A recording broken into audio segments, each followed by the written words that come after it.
NCERT कक्षा 10 विषय संस्कृत का पंचम पाठ प्रस्तुत है। जननी तुल्य वत्सला अर्थात माता अपनी संतानों के प्रति समान स्नेह करने वाली होती है। इस विषय का प्रतिपादन इसमें है। कश्चित् कृषकः बलिवर्दाभ्याम क्षेत्रकर्षणं कुर्वन् आसीत्। कश्चित्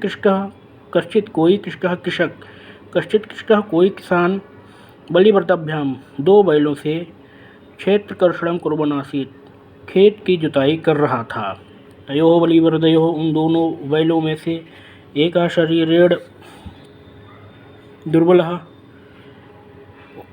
उन दोनों बैलों में से एक शरीर से दुर्बल जमेन गंतुम अशक्तश्चासीत् और तीव्र गति से चलने में असमर्थ था।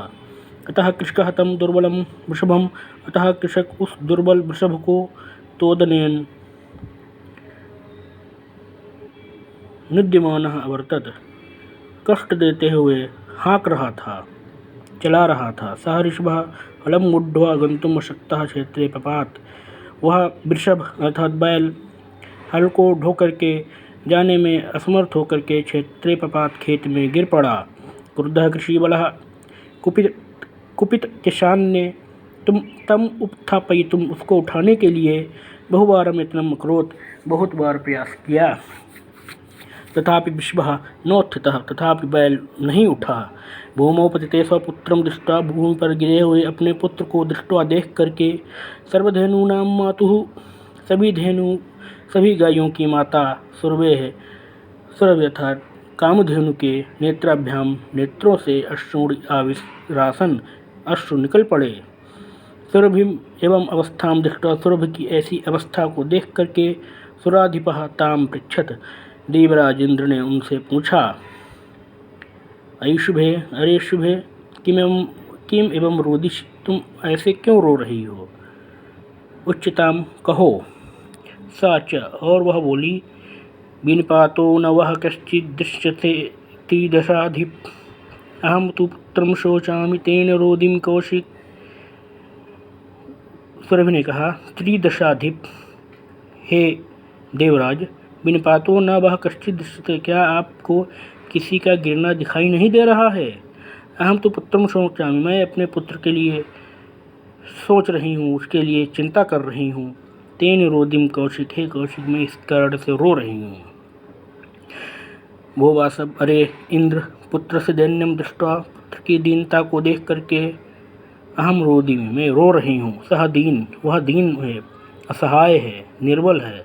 इति जानन अपि कृषकः यह जानते हुए भी किसान तम बहुवारं पीड़यत उसको बहुत बार पीड़ित करता है, कष्ट देता है। सह कृच्छेण भारम उद्वहति वह कष्ट से भार ढोता है। इतरम धुरम बोधुम सह न शक्नो दूसरे की भांति अन्य की भांति वह धुरा था जुए को वहन करने में समर्थ नहीं है। एतत् भ्रमात् पश्यति न क्या आप यह नहीं देखते हैं? इति प्रत्युवचत ऐसा उत्तर दिया। तो इंद्र ने कहा, भद्रे अरे शुभे नूनम निश्चित ही सहस्त्र अधिकेषु पुत्रेषु सत्स्वपि हजारों पुत्रों के होने पर भी तब अस्मिन्नेव एतादृशं वात्सल्यं कथम तुम्हारा इसी के प्रति ऐसा वात्सल्य किस लिए है? इंद्र ने पृष्ठा इंद्र के द्वारा पूछी गई सुरभि ने कामधेनु ने प्रत्युवचत उत्तर दिया, यदि पुत्र शास्त्र में सर्वत्र सममेव में यदि मेरे हजारों पुत्र हों तो वो सर्वत्र मेरे लिए समान है। दीनस्य तु सतः शक्र पुत्र से अधिका कृपा। हे शक्र हे इंद्र परंतु दीन पुत्र के प्रति अधिक कृपा होती है, अधिक वात्सल्य होता है। बहूनि पत्यानि मे सन्ति इति सत्यम मेरी बहुत से संतानें हैं ऐसा सत्य है। तथापि हम एतस्मिन् पुत्रे विशिष्य आत्मवेदनाम अनुभवामि तथापि मैं इस पुत्र के प्रति विशेष रूप से आत्मवेदना को अनुभव कर रही हूँ। ये तो ही अन्यभ्यो दुर्बलः क्योंकि यह अन्य लोगों की अपेक्षा दुर्बल है। सर्वेषु पत्येषु जननी तुल्यवत्सला एव सभी संतानों के प्रति माता समान रूप से स्नेह करने वाली होती है। तथापि दुर्बलेषु ते मातु अभ्यधिका कृपा सहजैव तथापि दुर्बल संतान के प्रति माता की अधिक कृपा होना स्वाभाविक ही है।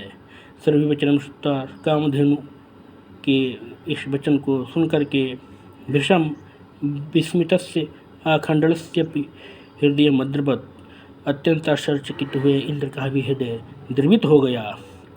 साचाताम एवं आश्वान्तित, उन्होंने उसको ऐसे अर्थात इस प्रकार से सांत्वना दी। गच्छ वत्से, अरे पुत्री जाओ, सर्वम भद्रम जायेत, सर्वथा कल्याण होगा। अचिरादेव अतिशीघ्र ही चंडवातेन प्रचंड वायु से मेघवरैश्च सह प्रवर्षः समजायत, बहुत से मेघों से बहुत प्रबल वर्षा हो गई या हुई। लोकानां पश्यतामेव, लोगों के देखते ही देखते सर्वत्र जल उपलब्ध संजाता, चारों ओर बाढ़ आ गई, पानी भर गया। कृषका हर्ष अतिरेकेण कर्षणभिमुखः सन्, कृषक अत्यंत हर्ष के कारण से जुताई करने से विमुख होकर के अर्थात जुताई को त्याग करके वृषभो नीत्वा गृहमगात्, अपने दोनों बैलों को लेकर घर चला गया। अपत्यश्च सर्वेषु जननी तुल्यवत्सला, अपनी सभी संतानों के प्रति माता समान रूप से स्नेह करने वाली होती है। पुत्रे दीने तु सा माता कृपाद् हृदया भवेत्, परंतु दीन पुत्र के प्रति वह माता स्वाभाविक रूप से अत्यंत कृपा से परिपूर्ण होती है, कृपा से आर्द्र होती है।